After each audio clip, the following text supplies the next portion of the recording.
ഇത് ക്യാമറ കണ്ണുകൾ ഒപ്പിയെടുക്കുന്ന കാണാത്ത കാഴ്ചകൾ.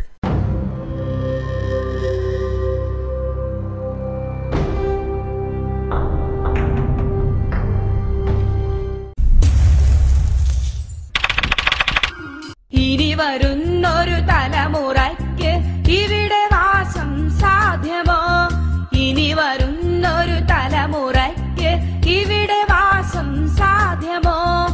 നേർക്കാഴ്ചയെന്നാൽ കാണേണ്ടവർ കാണേണ്ട കാഴ്ചകൾ. വികസനത്തിന്റെയും പ്രതിരോധത്തിന്റെയും പ്രതിഷേധത്തിന്റെയും കാണാപ്പുറങ്ങളുടെ വേറിട്ട കാഴ്ച. മലിനമായ ജലാശയം, അതിമലിനമായൊരു ഭൂമിയും. നീതി തേടിയുള്ള യാത്രയിൽ മാറ്റത്തിന്റെ കാറ്റേൽക്കാത്ത ദുരിതങ്ങളുടെ കണ്ണീർ തുള്ളികൾ വീണ മനുഷ്യരുടെ വേദനയുടെ കാഴ്ച. സംഭവങ്ങളും സമകാലീന പ്രശ്നങ്ങളുമായി നേർക്കാഴ്ച എല്ലാ ഞായറാഴ്ച.